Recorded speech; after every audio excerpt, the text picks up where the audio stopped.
Can lighter structures really be stronger? Yes, they can. ExxonMobil is helping advance American industrial innovation with Proxima Systems, enabling a lighter and stronger alternative to traditional rebar while lowering greenhouse gas emissions to help build a more efficient construction industry with sustainability in mind. ExxonMobil. Let's deliver.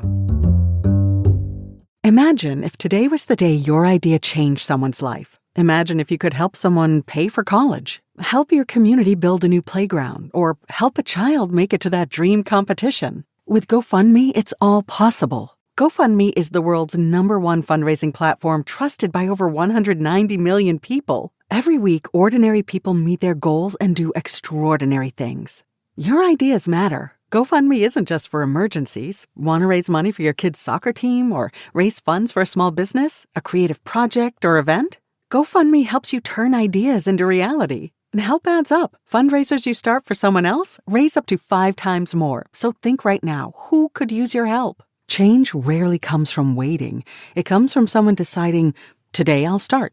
Don't wait for someone else to bring change. Today, start your fundraiser in just minutes at GoFundMe.com. That's GoFundMe.com to start your fundraiser. GoFundMe.com. This is a commercial message brought to you by GoFundMe.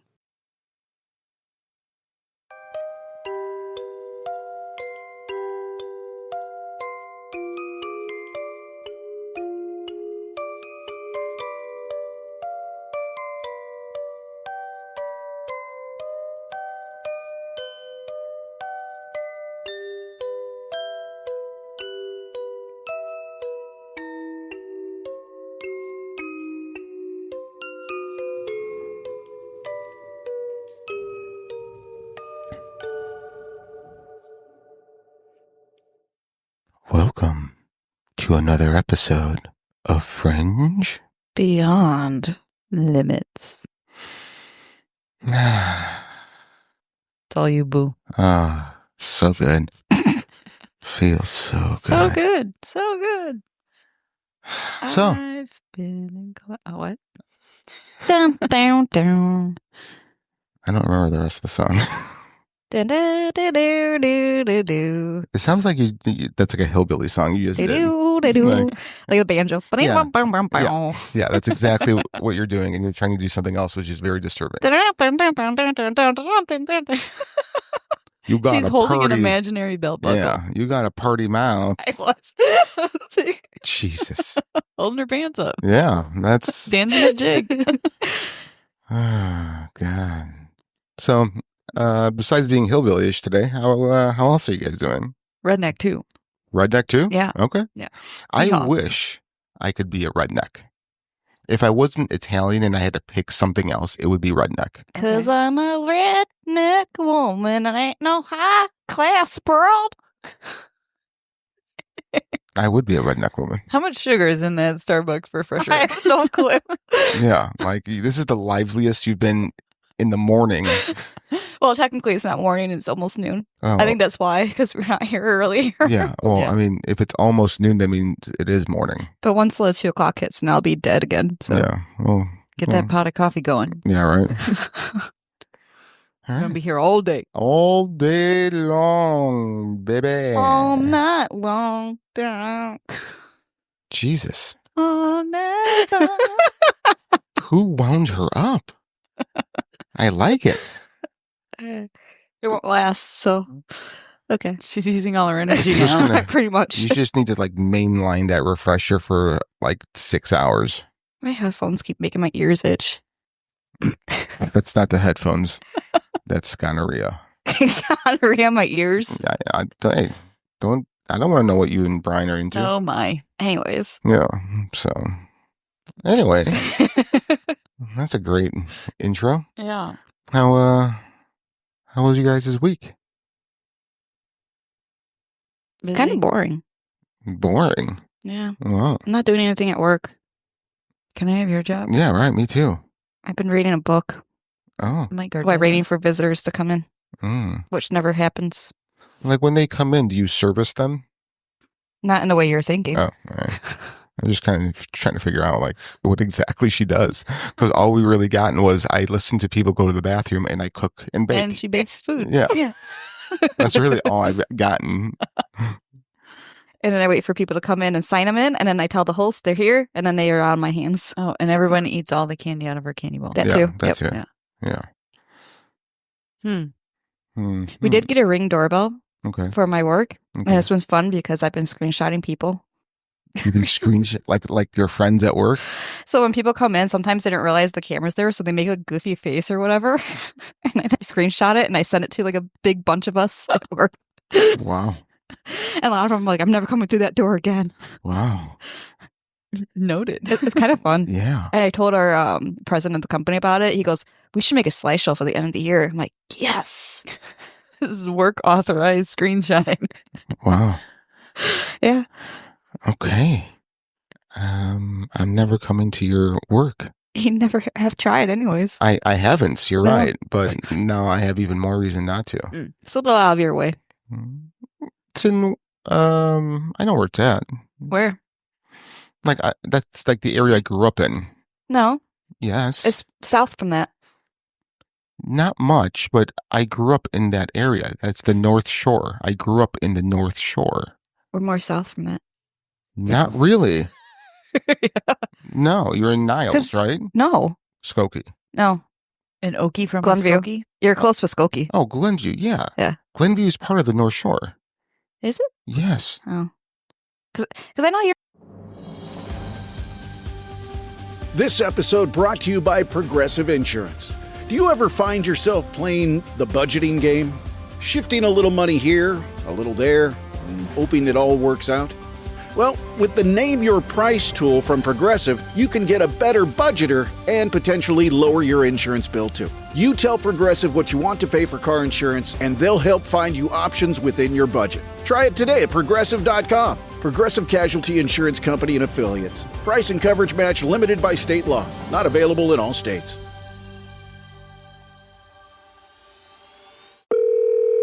Department of Rejected Dreams. If you had a dream rejected, IKEA can make it possible. So I always dreamed of having a man cave. But the wife doesn't like it. What if I called it a woman cave? Okay, so let's not do that, but add some relaxing lighting and a comfy IKEA Hofburg ottoman, and now it's a cozy retreat. Nice, a cozy retreat. Man cozy retreat. Sir, okay. Find your big dreams, small dreams, and cozy retreat dreams in-store or online at IKEA.us. Dream the possibilities. Imagine if today was the day your idea changed someone's life. Imagine if you could help someone pay for college, help your community build a new playground, or help a child make it to that dream competition. With GoFundMe, it's all possible. GoFundMe is the world's #1 fundraising platform trusted by over 190 million people. Every week, ordinary people meet their goals and do extraordinary things. Your ideas matter. GoFundMe isn't just for emergencies. Want to raise money for your kid's soccer team or raise funds for a small business, a creative project, or event? GoFundMe helps you turn ideas into reality. And help adds up. Fundraisers you start for someone else raise up to 5 times more. So think right now, who could use your help? Change rarely comes from waiting. It comes from someone deciding, today I'll start. Don't wait for someone else to bring change. Today, start your fundraiser in just minutes at GoFundMe.com. That's GoFundMe.com to start your fundraiser. GoFundMe.com. This is a commercial message brought to you by GoFundMe. You're like in the Gurney area. No. Right? I grew up in Oh, Highland Park. Yes. Highland Park is kind of next to Gurney, is it not? Gurney is like 25 minutes north of Highland Park. Highland Park is like 15 minutes away from Glenview. Glenview, Glencoe, Winnetka. Northbrook. Right. Your face is a Glencoe. 100%. My dad had all his landscaping customers there. I know the area very well. I grew up there. Be nice to live in that area because they're all fancy houses. Yeah, I know. That's why they had landscapers. Yeah. So. Yep. All right. Now that we just, talked about nothing. Northern Illinois geography. Yeah, nothing. Absolutely nothing. There was no sustenance to that at all. No what? Sustenance. Yeah, no, that's not the word. What's the word? Sustenance. Oh, same thing. But you were trying to say substance. I was actually, when he said that, I thought it was trying to substance. say sustenance. But sustenance is food. Yeah, but this is just using that word in a different way. In a wrong way. No, same way. See, when I pull this, he gets on my case. So when he pulls it, no. What? You defend yourself when we call you out. I can't defend You myself. call me out. She barely does. Still, you get called out. No one's saying the argument isn't who. I know I get called out too much, so when it's you, it's fun. Yeah, that's fine. I'm okay with it. I'm comfortable being an idiot. English, my second language. It is. English is my first, and it acts like it's my fourth. Oh my God. Oh my God. Words just got hard for her mid-sentence. See, it's so perfect. It was. He's Googling something on his phone. No, I'm not. Maybe. Sustenance. Listen, I don't know what I'm saying. I'm surprised. Do you ever know what you're saying? No. It just comes out. Yes. That's what she said. Love it. Love it. Well then. So anyway, with that, anything that you want to add to this? I got nothing. No, all right. All right, great. So, all right. Yeah, so things that keep you up at night? Does somebody want to volunteer to go first? Or do you guys want to point at me? I can go. Yeah? All right, go. Would you rather be a big fish in a small pond or a small fish in a big pond? I would rather be a small fish in a big pond. I'd rather be a big fish in a small pond. Yeah. Nom nom nom. Mm-hmm. I'd rather be small fish because I don't like being center attention. That's why you just eat all the attention. Good point. It's like the same question from the song "Wish You Were Here." How's it go? Hold on, let me think of the lyric real quick. It goes. Remember, you know, you've been singing all I know morning. you have been. I don't know which one he's talking about. Did you trade? It goes. Did you trade? Did you trade your heroes for ghosts? No. Did you trade a walk-on part in a war for a lead role in a cage? Say that again. Did you trade a walk-on part in a war for a lead role in a cage? You. Yeah. It's, similar idea. And I'd rather be a walk-on part in a war. I'd rather just be two lost souls swimming in a fishbowl. God, you guys. Well, it You ties asked. into Bree's It question does. and It does. the same It does. song. It does. It does. You're absolutely right. It does. So that doesn't mean that I don't like you guys. That's okay. We never liked you either. This is true. Yeah. All right. So. Okay, so I was thinking of you, Oh, and it was keeping me up at night. all right. That makes sense. And Yeah, I like and it. very simply put was, who is the first Frank to be coined Frank when you say I'm just being frank with you? Ooh, good question. That is a good question. Didn't do a Google on it? No, I was too tired. No. It's too tired. And the phone was too far away. Phone was too far away. It kept me up too long. Yeah. So instead I just thought about it. Yeah. That's a good question. We should do a Google on that. I wonder if anyone in our audience does. Who the first Frank was to be called Frank. Yep. It's the same thing as like Cup of Joe. Right. Who was Joe? Yeah. And why was he in a cup? Yeah. And why is coffee referred to as Joe? Right. Mm-hmm. What's the other one? It's a girl's name. Not Sally. Well, yeah. You're being a Sally. No, yeah. Yeah. But you could say that you could use any girl's name, really. You wouldn't say that. You wouldn't say you're being a Karen You can't. or an Aloysius. No, but I would say that you're being a Courtney.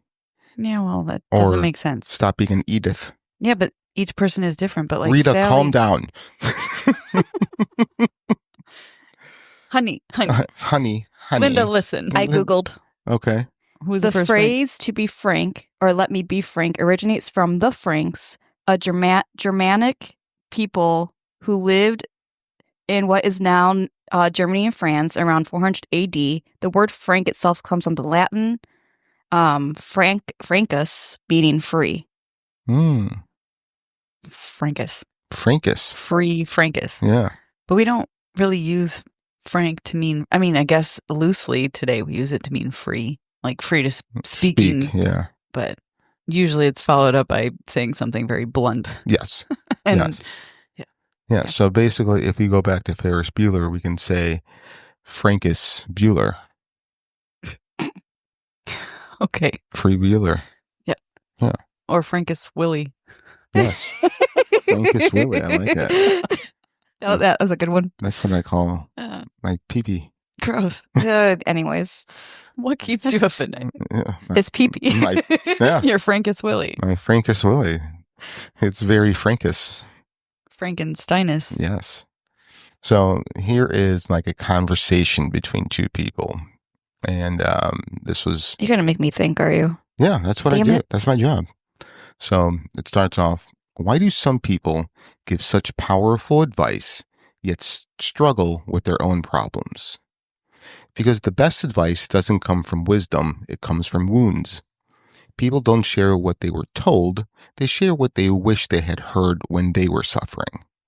Every piece of advice is a scar, a lesson forged in silence, distilled from pain and spoken so someone else doesn't have to endure the same.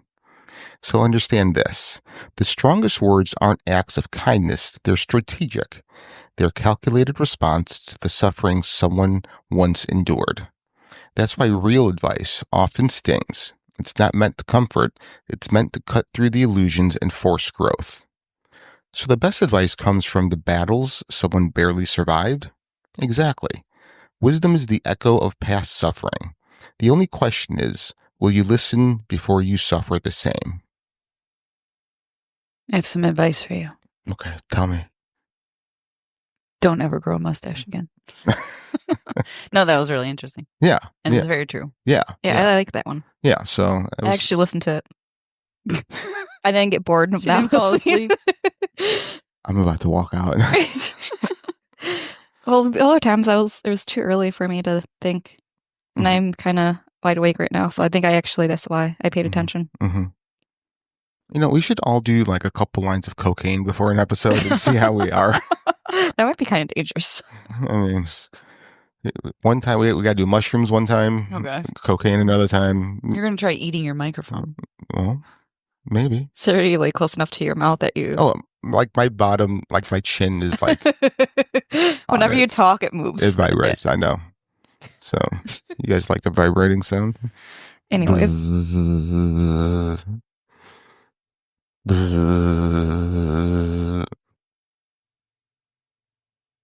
Answer. I'm just zoning out now. I was just letting you make the noise. I thought you just wanted to make noise. All right. So, It's so soothing. thanks. Yeah, Fabio. Thank you. Thank you. I'll be here all episode. No, Great. No. Lucky all right. us. Yeah. Right. All right. So anyway, today, what are we talking about? You guys know? The biblioteca. Ooh. Not really. Library? Yeah. That's great. It's going to be a really interesting episode. Yeah, We're it going to is. talk about Dewey Decimal System. Yes. Yes. Yay. I don't know where to go from here. The Bible Code. Ooh. Bree, have you heard of the Bible Code before? I have not. Wow. I'm Prepare excited to have your learn. mind blown. Yeah. So, wow. Already. How did we get that sound effect? That was good. Did you record it? I did. We're going to use it. Well, that was a good reproduction. Wow. Yeah, Wow. yeah. That's great. Just let me know. Just like kind of tap me, be like, time to make that noise. And I go, Hand gestures and all. Yeah, I see. Yeah, that's great podcast material. I know, right? Great audio material, right? All right. So, for centuries, the Bible has been revered as sacred scripture, a spiritual guide, a moral compass, a historical chronicle. But what if it was something more? What if hidden within its ancient Hebrew letters lies a secret layer of intelligence, a code planted thousands of years ago, waiting to be unlocked only by modern minds? Welcome to the mysterious and astonishing world of the Bible Code, a theory that has sent shockwaves through theology, mathematics, and the world of cryptology. Using a precise method known as equidistant letter sequences, called ELS for short, researchers have discovered names, dates, and events seemingly predicted with uncanny accuracy, encoded in the original Hebrew text. We're not talking vague metaphors or symbolic prophecy, but mathematically precise, verifiable patterns that point to events like the Holocaust, the moon landing, 9/11, and even modern pandemics. This isn't speculation. These codes are being revealed by computer algorithms scanning text thousands of years old, text that somehow seem to know the future. Could this be evidence of a higher intelligence at work? A divine author who left clues for those with eyes and tools to see? Or are we only beginning to glimpse the true multidimensional nature of Scripture? The implications are staggering. If the Bible code is real, it changes everything we thought we knew about ancient texts, divine communication, and humanity's place in the universe. This is not just about faith, it's about discovery. It's about unlocking the hidden architecture of sacred knowledge. So now let's open the good book and dive into pages to find out. Boom, boom, boom. So do you think like something like this is probable? Because anything's possible. Yeah. Yeah. Do you think? Yeah. Sorry, go ahead. No, I think it's very probable. And if it's truly real, I think I'd be more interested in reading the Bible. Well, maybe it's not so much reading the Bible. Right, but like... Yeah. This reminds me of Da Vinci Code. Yeah. Yeah. Yeah. Yeah. So if this is real and maybe the stories had to be written that way so that the code can be encoded into Scripture, right? So all the so-and-so beget, so-and-so beget, so-and-so, yeah. where you fall asleep after page 75,000. Yes. Yeah. Yeah. So it just had to be written like that. Yeah. Yeah. So that's what I mean, but I love puzzles, so like do. that's why I would be more interested in doing it yourself. Would you learn Hebrew to just... I try. Yeah. You don't they go read left to right? Yeah. Yeah. Yeah. All right. So in Jewish tradition, the Torah, consisting of 5 books, Genesis, Exodus, Leviticus, Numbers, and Deuteronomy, are considered the literal word of God revealed to Moses at Mount Sinai. Its text is believed to be divinely inspired, with every letter, word, and phrase carrying profound significance. This belief gave rise to the concept of multiple levels of interpretation in Jewish, I cannot say that. Was it hermeneutics? Hermeneutics? Hermeneutics? I don't know. Okay. So, Peshat, the literal, straightforward interpretation of the text. Remes, allegorical or symbolic meanings. Drash, homiletic and comparative teachings. And Sod, mystical and hidden meanings. The Sod level, in particular, has inspired centuries of inquiry into the Torah's deeper layers.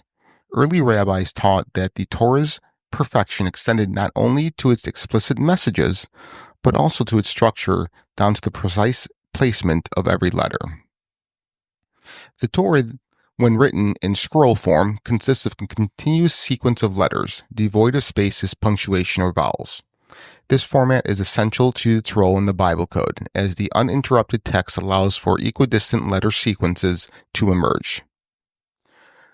So every ancient alphabet has always had a number that represents the letter. The science behind this is called gematria. Gematria is an ancient Jewish numerological system with origins dating back to early Mesopotamian and Greek practices, in which Hebrew letter is assigned a specific numerical value based on its position in the alphabet, starting with Aleph. Aleph is 1, Bet is 2, Gimel is 3, and so on, with values increasing through tens and hundreds. Rooted in Jewish mysticism and developed further in Kabbalistic teachings, gematria suggests that numbers carry not just mathematical meaning, but also vibrational energy. With each letter's numerical value resonates with a unique spiritual frequency, implying that words sharing the same value are spiritually interconnected through this hidden vibrational pattern. So that's interesting to me. I watch, what is it? The Skinwalker Ranch show. Mm-hmm. So they had a rabbi come in and he sang some of these old Hebrew songs, and they would get action going on their instruments that they were using. So it was really cool that they only spiked when he was singing, and just having this vibrational pattern, like it mentioned, maybe doing some, obviously doing something. Well, there were also, I've heard, I don't know the Hebrew alphabet very well, but Aleph, A, makes like a spike. And when you say the word Aleph on like a sound, when you look at it on a sound wave, it makes that exact shape of the letter. Same thing with Bet and all the rest of the letters. So they do truly carry a vibrational signature that manifests into a physical representation of the shapes of their alphabet. Yeah, that's pretty cool. Whereas modern languages don't do that. English is completely made up language. It doesn't carry vibrational resonance or the power that these ancient languages have. Yeah. Yeah. That's interesting. Do you think... So maybe him singing, I guess that's kind of what I was getting at, is if it's just like when you look at music, you hit certain notes. If you're saying those words in a certain tone, in a certain order, you could be triggering some sort of vibrational something to make your skinwalker range do. Did they ever figure anything out? I feel like I had to stop watching that. Yeah, I did stop watching 3 it. seasons, and like they still haven't done anything yet. Yeah, right. Like they keep doing the same thing over and over again. I'm like, okay, seriously? You're just getting on my fucking nerves now. Yeah. So I don't know. I stopped watching after I think the third season. But it's just really interesting. So like, this brings, I think I mentioned this before, that like I always thought that song and singing, it can help you time travel, just because like when you hear a song, it takes you back to whatever exact moment. Yeah, like you still, you can smell and taste and all that. Right. So it's just really interesting that these frequency signatures in this ancient language does the same thing. Yeah, it's pretty cool. So the Jewish mystical tradition of Kabbalah further expanded the belief that the Torah contains hidden layers of meaning. Kabbalists view the Torah as a cosmic blueprint encoding truths about the universe, humanity, and the divine. A famous metaphor from the Zohar, a foundational Kabbalistic text, describes the Torah as black fire on white fire. This imagery suggests that the visible text, the black fire, is accompanied by an invisible layer of wisdom, the white fire, emphasizing the existence of hidden truths beneath the surface. I like that metaphor. The black and white fire. That's cool. So there's the Atbash cipher, a substitution cipher that replaces each letter of the Hebrew alphabet with its reverse counterpart. Notorikin, right? Am I saying that right? Notorikin? The creation of acronyms or abbreviations from phrases to reveal new meanings. Tamura, rearranging letters of a word or phrase to form new combinations. By analyzing these values, scholars identified connections between seemingly unrelated words and phrases, revealing deeper insight into the text itself. So, examples of gematria. The Hebrew word chai, it means life, is composed of chet, number 8, and yud, number 10, giving it a total numerical value of 18. This has made the number 18 a symbol of life and good fortune in Jewish culture. In the opening verse of Genesis, in the beginning, God created the heavens and the earth. The numerical value of its words have been linked to mathematical constants such as the golden ratio. Crazy. Very crazy. Just that one sentence. Yep. In the 2nd century, there was a book called The 32 Rabbinical Rules. That text laid out in the 2nd century determined how gematria can be used as a science. It goes on to say that everything that has happened in the past is encoded into that document. This includes all the great wars, the countries that entered the wars, the years they entered, who their leaders were, the year the war was over. Additionally, the text says that everything that is or will be happening until the end of time. not the end of the world, but the end of time, is encoded into that text. Jewish rabbis in the medieval period explored the idea of hidden codes within the Torah. Figures such as Rabbi Moshe ben Nachman and Rabbi Bakia ben Ashur wrote extensively about the significance of individual letters, their placement, and their repetition. In Genesis, the word Bereshit, in the beginning, was interpreted as an acronym representing multiple theological principles. Scholars noted that certain letters appeared at regular intervals in key passages, suggesting deliberate design. The development of cryptographic techniques during the early modern period further influenced the study of hidden messages. Substitution ciphers, frequency analysis, and other cryptographic tools were occasionally applied to Scripture, reflecting a growing belief that divine messages were encoded within the text. This comprehensive study delves into the origins, methodology, discoveries, criticisms, and implications of the Bible code. Though detailed analysis, historical context, and philosophical exploration, we aim to illuminate this fascinating intersection of mathematics, theology, and human curiosity. So is anybody else kind of lost at the moment? Really? A little bit, like a little bit. So the modern study of the Bible code becomes feasible with the advent of computer technology. Manual searches for equidistant letter sequences were labor-intensive and impractical, but algorithms enabled researchers to analyze large data sets efficiently. There's something very special about the first 5 books of the Bible, Genesis, Exodus, Leviticus, Numbers, and Deuteronomy, that mathematicians and statisticians were able to uncover. These experts in the field loaded the text of these 5 books into a computer back in the 90s. They then proceeded to run this text through their ELS algorithms. What they found when they did this is that mathematically, the results were beyond random, beyond chance. In fact, what they found was statistically meaningful and significant. Another interesting point to note is that the ELS algorithm only seems to work on these first 5 books. Scholars tried applying the same logic to other books, but it doesn't work.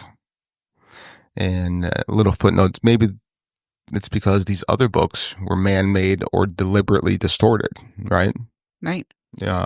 Or completely missing altogether. Like possibly. The Book of Mary, Enoch, all of that stuff being removed. Right. Yeah. Yeah. So, Israel mathematician Elihu Rips, along with Doran Whitstone and Yav Rosenberg, pioneered the use of computers to analyze the Torah. Their 1994 study in the journal Statistical Science claimed to find statistically significant patterns in the text. The Bible code relies on ELS, a technique that treats Hebrew Bible as a continuous string of letters. By skipping a set of number letters, researchers uncover sequences that form meaningful words or phrases. So journalist Michael Drosnin's book, The Bible Code, introduced the concept to a global audience. Droznin claimed that the Torah predicted events such as Yitzhak Rabin's assassination, the encoded phrase, assassin that will assassinate, September 11th attacks, terms like Twin Towers, airplane attack, and terror reportedly appeared near one another. The Gulf War, references to Scud missiles and Saddam Hussein. While Droznin's work captivated the public, it also attracted criticism for its sensationalism and lack of scientific rigor. Tav is the first letter in the word Torah. If you go every 50 letters in the book of Genesis, you will get the spelling of Torah. If you go to Exodus and you go every 50 letters, you get the spelling of Torah. If you skip Leviticus and then go to Numbers and you go every 49 letters and you get Torah, but this time it is spelled backwards. If you go to Deuteronomy and go every 49 letters, you get Torah again spelled backwards. Why?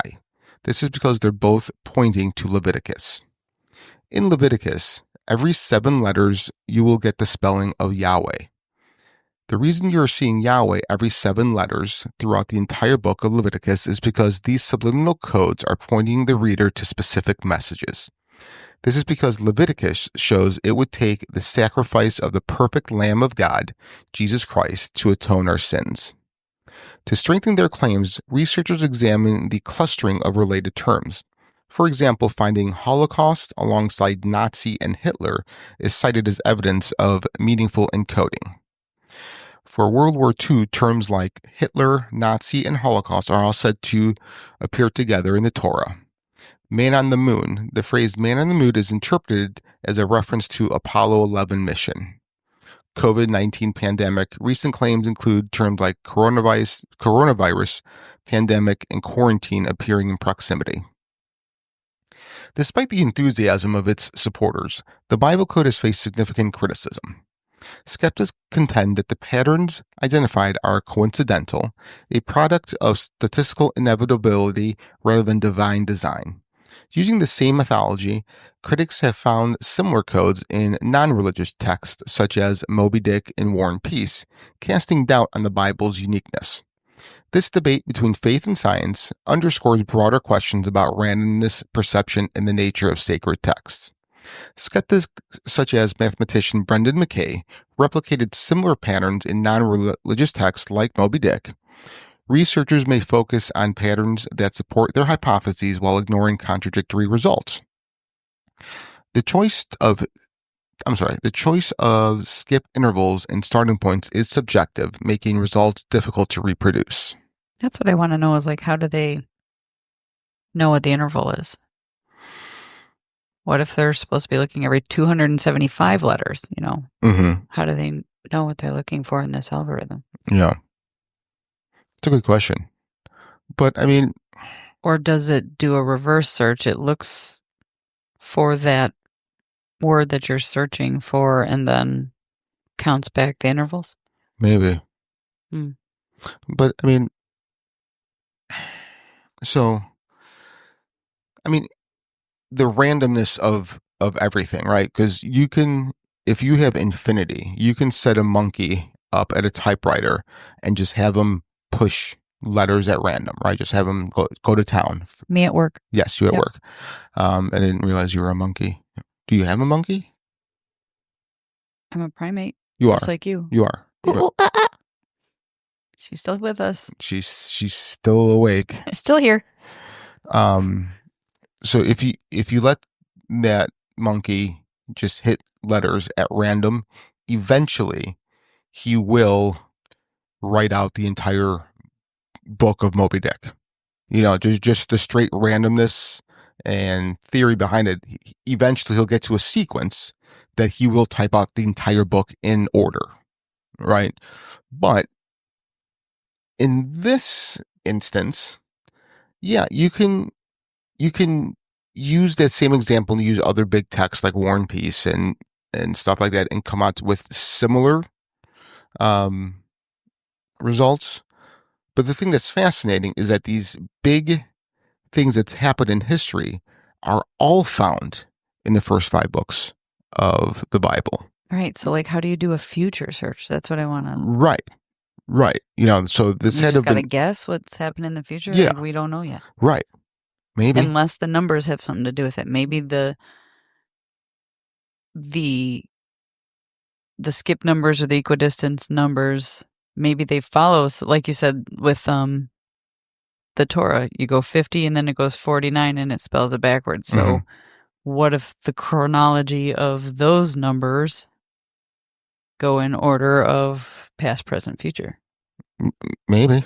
I don't know. Yeah. No, or maybe finding the word in the text if it's, going up and down, actually in the text going up and down or just across or diagonal. Maybe there's a meaning behind that. It's just a big old crossword puzzle? Right. Or a word search? Yeah, word search. Yeah, word search. I like puzzles. I like turtles.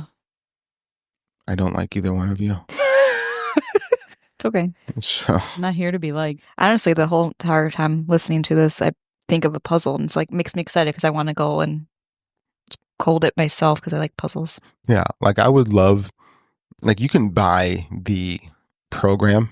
It's like $200 or something. Send me the app. Yeah, right. I'll write it off as a business expense. But I would love to someday be able to play with it. I just need someone I know to buy it because we're not. But and just maybe like I would play with it and I would like do predictions for the future. What are you laughing at? You'd play with it. 100%. Every day. And I would like make predictions for the future, right? Like, so and so's will be president, right? So say president, I don't know, Michael Jordan, right? So, and just see what it comes with, comes out, or like something that's going to happen tomorrow. Yeah. Also you can like put your name in there and it spits out stuff that's supposed to be pretty accurate to your life. So it's not even global. It's it can down be to the personal. Yeah, it can be, which is weird because give me that out. Give me back that filet fish. Oh my God. Give me that fish. Filet fish back in the day was so good. Now it's just greasier now. I feel like. I just gotta go. I Culver's. never ate it. Oh, Culver's is good. Their fish sandwich. Yeah, it's a good one. Yeah, that is a good one. I'm hungry. I know. Me too.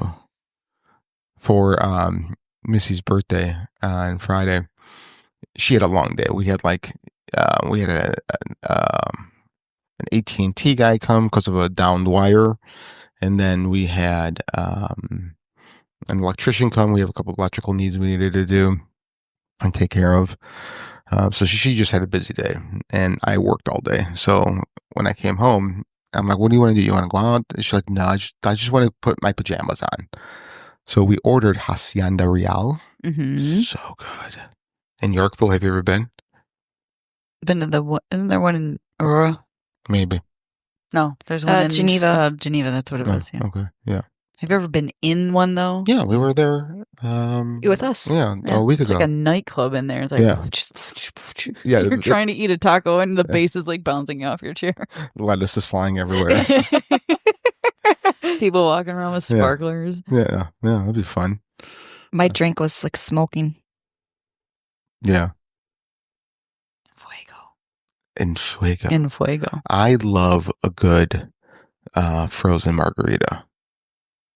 I'm thirsty. Yeah. I don't like a frozen margarita though. You like it on the rocks? On the rocks. Yeah, see? I like it both ways. Yeah, you do. Yeah, you do. Yeah, like it. I just spit. Can lighter structures really be stronger?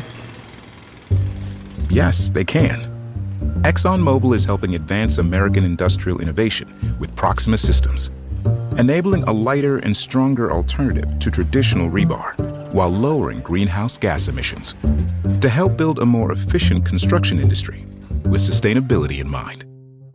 ExxonMobil. Let's deliver. Department of Rejected Dreams. If you had a dream rejected, IKEA can make it possible. So I always dreamed of having a man cave. But the wife doesn't like it. What if I called it a woman cave? Okay, so let's not do that, but add some relaxing lighting and a comfy IKEA Hofburg ottoman, and now it's a cozy retreat. Nice, a cozy retreat. Man cozy retreat. Sir, okay.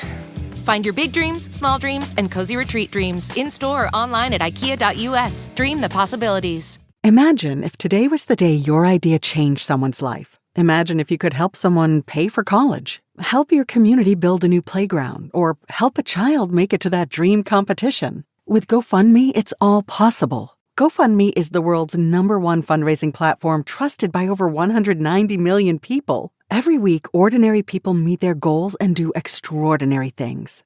Your ideas matter. GoFundMe isn't just for emergencies. Want to raise money for your kid's soccer team or raise funds for a small business, a creative project, or event? GoFundMe helps you turn ideas into reality. And help adds up. Fundraisers you start for someone else raise up to 5 times more. So think right now, who could use your help? Change rarely comes from waiting. It comes from someone deciding, today I'll start. Don't wait for someone else to bring change. Today, start your fundraiser in just minutes at GoFundMe.com. That's GoFundMe.com to start your fundraiser. GoFundMe.com. This is a commercial message brought to you by GoFundMe. Yeah, you did. Yeah. Wow, we are Randy. But yeah, I love a good frozen margarita. I can drink 10 of them. Let's not go for you. Oh, it's so good. So anyway, what were we talking about? Oh, Tacos. The Bible. Oh. she needs to get a new iPad. So I got her the new iPad Air with the M3 chip and the 13-inch Screen. So I was at work Friday, and I just texted her. I'm like, tonight you're getting 13 inches. She's like, shut up. So when I got home and gave her a gift, she's like, oh. I'm like, I told you you're getting 13 inches. It's like she's still disappointed. Oh. Oh, yeah, she was. I mean, to give her 13 inches, I'd have to fuck her 4 times. So, Anyway, I'm happy that, I bet you that's in the Bible code. Yeah, it might be.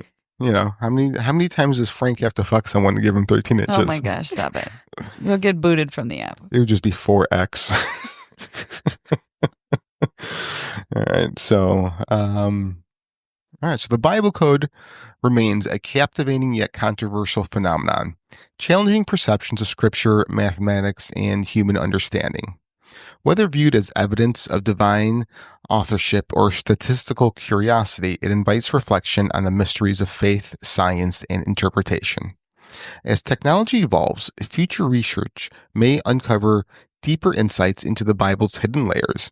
In the meantime, we encourage you to continue to think on these questions. Why has control over ancient texts remained in the hands of a few?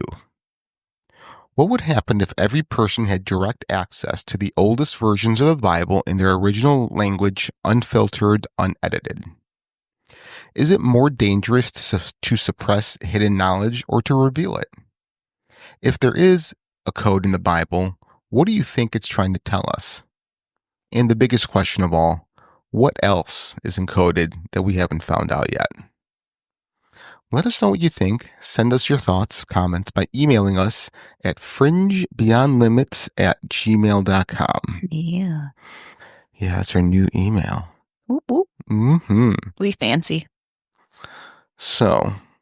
No, honestly, like this whole concept left me with an F ton of like other questions. Yeah. I mean, I know you just rattled off a few, but I mean, it seems very odd that when the Dead Sea Scrolls were discovered, multiple sides of multiple religious aisles were clamoring to be the first to get their hands on it. Mm-hmm. It's interesting, and then it ends up probably in the Vatican archive, locked away from the rest of the world so nobody could see it. But if the elites have access to it, or the knowledge, or the folks who can speak these ancient languages, I don't know. It's getting your hand on the information and then you're choosing what gets to get shared out. It's just everything, even from like religious practices over centuries, is the Bible is only written in Latin, or it's only written in Hebrew, or it's only, whatever. And you have to go through a priest, you have to go through a rabbi, you have to go through whomever to get this information. It's just, they know something. Mm-hmm. They know something. Yeah. So I was listening to, a podcast, and they had this what is he called? A classicist. So do you know what a classicist does? Nope. So he reads ancient texts and translates it, right? So this guy is fluent in ancient Greek, so he can go back and read these ancient texts that were written in ancient Greek and translates them. And he found out that so many people used drugs in the ancient world, and that Christ was found in the garden after the Last Supper with a young boy that was almost naked. And when the guards came to collect him, he was yelling, I don't remember the word. But the word translated it to child, whatchamacallit, trafficker. Yeah, and so Jesus was screaming, "I'm not a child trafficker," because he was with a young boy in the garden by themselves. Don't know what they were doing, but it's just really interesting. And this guy's been shunned because of him giving the actual translation. So his name is Amon Hillman. And he used to be, he wanted to be a priest and got kicked out of seminary? school. Yeah. He was, where was he? St. Mary's University of Minnesota. He was a professor there. And after he started translating all this and just being vocal about it, they fired him because they said he was possessed. All right. That's their defame and slander campaign. I will say this, that listening to him talk, he has a very unique, different voice. And he is very different. Okay.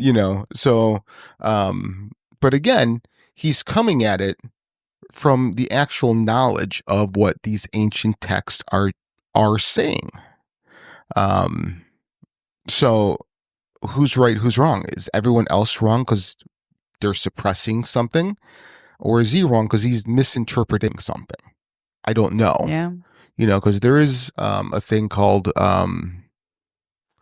how a word is used over years, right? I can't remember the actual term. Like etymology? Not etymology. I can't remember the phrase all of a sudden, but how a word, the meaning of a word, how it changes throughout time. Sure. Right. Yeah. So they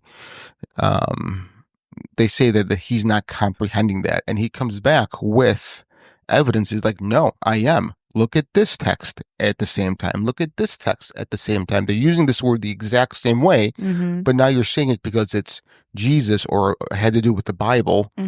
It's really meant the other way. Yeah. So it's pretty interesting. He's an interesting guy. He starts, I've heard 2 podcasts with him, and every time he starts a podcast, he always starts off with "Hail Satan." Oh, just to fuck with people like that. That's so yeah, it's funny to me. But so listening to him talk about this, like, puts this drive in me to maybe learn ancient Greek so I can go and read back these them texts. Up, or come up with your own interpretation. Yeah, just have my own, because I don't know. That's the thing. The question you list, we don't know what it means because we don't know the language. Right. That's why everything was in Latin for so many years, because nobody knew Latin. And that's why nothing was written down, because they just had to trust the priests and what their interpretation was. And then how many different versions have come out? Oh, so many. Right. Like the text said. The King James version. Yeah. And now there's the New Era version of the Bible. There's like 25 different versions out there. Right. I mean, probably even more. Yeah. But why can't we just go back to the original and just translate it word for word? Like, that's the real word, right? Like, I would tend more to believe that than somebody else's interpretation of it. Yeah. Wow. I mean, you're even trying to take a Romance language and translate it literal word for word. Well, words are backwards and out of order and stuff. Right. But I mean, you can still get the idea of what they're trying to say. So. Or we just all need to be taught the ancient languages. Yeah, that would be awesome. Aramaic and Hebrew and Greek and I definitely think that Hebrew and ancient Greek should be something that we at least have a foundation for, along with whatever your native language is. I mean, you go to Europe, every single person in the country knows at least 3-4 languages. We're the only ones, I shouldn't say, but we're one of the few countries that are like, no, we're just going to learn English. English is my first and only language. I barely speak it. Word. So, true that. Yeah, we know. All right. So, that was a fun little episode. Not as long as we usually have episodes, but that's still a good one. Do you guys have anything else to add? No. Sorry, I was stretching and yawning at the same time I said that. No. Yeah. We got that. Yep. The mics picked that one up. Yeah, for sure they did. So, all right. Well, well, if you're still awake. Yeah. Lynette, anything else to add before we sign off? Send me that link. The app? Maybe I'll pay for it. I don't know. Maybe I'll do a GoFundMe. GoFundMe. Do a I know you said it was like in the hundreds or something like that. Yeah, it was something. It was something. Yeah, no, it wasn't. But I have like another text that I want to run through it. Yeah. Because I Too don't bad know you if can't you've do like heard a 30-day trial. I know. Have you heard of the light code? That sounds familiar. So this is a topic for a whole nother episode, but essentially, someone has written a book. They have it in English and they have it in biblical Hebrew, and they've basically said there are codes in this book. Read it and because I can't be outright because I work for an organization that I can't get my information out or whatever. So it's in there, and if you're smart enough and you can figure it out. So I'm wondering if this algorithm would actually do it, because I've tried reading it, and I got nothing. Like, you try inverting it in black and white and black, because I thought that's what he meant, like the codes were embedded in it, like wrote stuff in margins or whatever, but no, that wasn't it. So no, that intrigues me. No, I'm going to have to take a look at it. And he's written a couple other books, but the light code is one of them. Yeah. Okay. I like it. If you've read the light code, send us Tell an us email. what you found out. fringebeyondlimits@gmail.com, and let us know. Am I in it? Are you in it? What's in it? What's in it? What is What's in it for me? What's in the box? What's in the box? What? What's in the box? Never seen the movie 7? No. Really? No. You haven't done 7? Oh, the Sins movie? Yeah. Okay, yeah, but that was like a long time ago. Brad Pitt and... I have not. You have not? No. Jesus. I'm surrounded by... It's pretty people. gory, if I remember. No, it's not that bad. Like, the glutton was gory. Yeah, 1. Okay, well, that's all I remember. 1. Gave me nightmares. All right. Anywho. Thanks for listening, guys. If you can read between these lines. Yeah. Yeah. My name is Frank. My name is Bree. And this is Lynette. And you've been listening to Fringe Beyond Limits.